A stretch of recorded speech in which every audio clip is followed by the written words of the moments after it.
Predators. It's a word that sends a shiver down your spine, doesn't it? A single, primal word. You picture something lurking in the shadows, a creature waiting for its moment to strike. But what if I told you that the most dangerous predators don't roam the wild? No, no. They inhabit something far more insidious. They dwell in the seemingly civilized world of offices, boardrooms, and coffee stations. Today, my dear friends, we're not talking about lions or tigers. We're talking about office predators.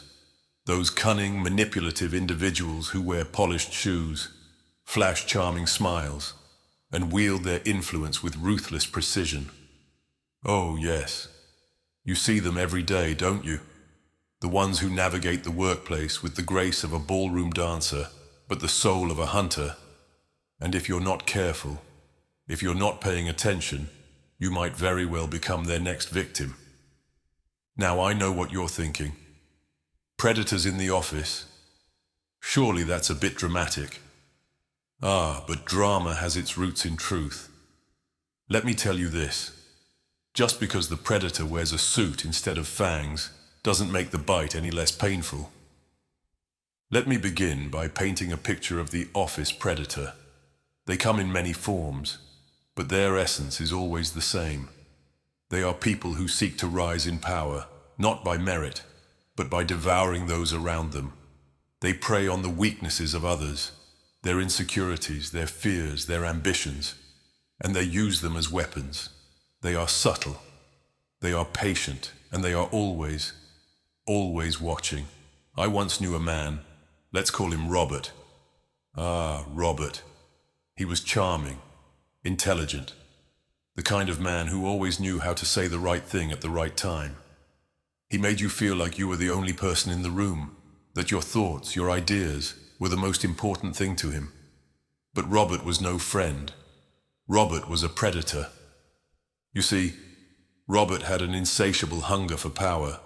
He didn't care about building relationships or creating a supportive team. No, his only goal was to ascend the corporate ladder, and he didn't care how many people he had to step on to get there. He was a master of manipulation. He'd flatter you, gain your trust, and then, when the time was right, he'd strike. Robert's tactics were subtle. He never attacked outright. No, that would be too obvious, too risky. Instead, he'd plant seeds of doubt in the minds of those around him. Did you hear what she said in the meeting? It didn't sound right to me. Or, I'm not sure he's really up to the task, are you? Little comments, whispered in the right ears, and suddenly, the people around him began to falter. And Robert? Well, he rose higher and higher, untouchable. Now, my dear viewers, don't be fooled into thinking that predators like Robert are rare. Oh no, the office is teeming with them. You may even have encountered one yourself, though perhaps you didn't realize it at the time. They come in many forms. There's the underminer, the one who chips away at your confidence with little digs and jabs, all while smiling to your face. Then there's the credit thief, who swoops in at the last moment to claim your ideas as their own. And of course there's the opportunist, who will use your hard work to their advantage while giving you nothing in return. But fear not, my friends. Today, we shall arm ourselves against these predators. You see, the first step in defending yourself is awareness. Recognize the signs, and you'll never be caught off guard. Let's start with a fundamental truth. Predators thrive on fear. Fear of losing status, fear of failure, fear of embarrassment. They look for cracks in your armor and exploit them. So, the first lesson is simple. Do not show fear. Now, I'm not saying you must be fearless, for fear is a natural human response. But what I am saying is that you must never let your fear control you. For the moment you give in to it, you become their prey. One of the most powerful defenses against an office predator is confidence. And I'm not talking about arrogance or bravado. No, true confidence comes from knowing your worth, from understanding that you have something valuable to offer. When a predator sees that you are unshaken, that their attempts to rattle you fall flat. They move on. They don't waste time on those who are strong in their sense of self. Imagine this. You're in a meeting, and the predator, let's call them Sarah, makes a snide remark about your presentation. You feel the sting, the flush of embarrassment rising. But instead of shrinking back, you respond with calm. You smile and say, "Thank you for your feedback, Sarah. I'll take that into consideration." You don't engage in a battle of wits. You don't allow her to get under your skin. And just like that, you've disarmed her. Predators thrive on reaction. And when you deny them that, they lose their power. But let us delve deeper into the psychology of the predator, shall we? These individuals often lack a sense of internal fulfillment. Their need to dominate others stems from their own insecurities. They project their fears onto others and gain satisfaction from seeing others stumble because it reassures them that they are not alone in their weakness. So what is another way to protect yourself from these predators? Empathy. Yes, empathy. You see, a predator expects resistance, anger, or fear from their prey. What they do not expect is understanding. Now, I'm not saying you should forgive their actions or let them continue unchecked.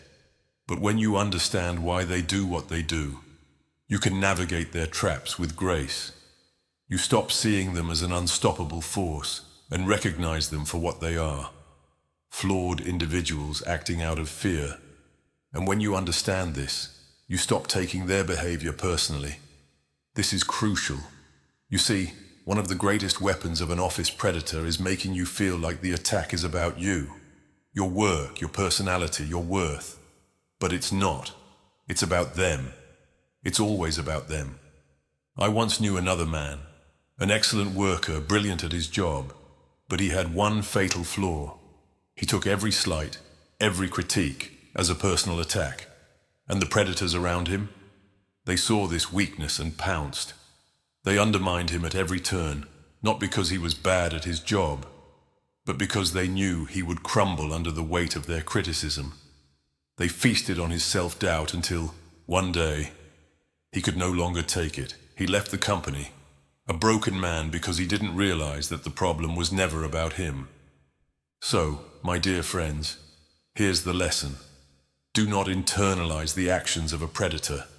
Their behavior is a reflection of them, not of you. Hold your head high, do your work with integrity, and let their barbs fall harmlessly to the ground. Now, let us talk about alliances.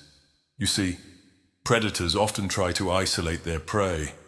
They'll work to turn people against you, subtly or overtly. But you must not allow yourself to be isolated. Build strong relationships with your colleagues, support others, and they will support you. There is strength in numbers, and a predator, no matter how clever, cannot bring down a united front. In conclusion, the office, much like the wilderness, is a place where survival depends on vigilance, strength, and understanding. Predators exist, yes, but you do not have to be their prey. Arm yourself with confidence, empathy, and strong alliances. Remember, a predator is only as powerful as the fear they can instill in you. And once you take that away, they become nothing more than shadows. So, my dear viewers, the next time you encounter an office predator, what will you do? Will you cower, or will you stand tall, unshaken, and say, "Not today"? Ah, the thrill of outwitting the hunter. There is no satisfaction quite like it.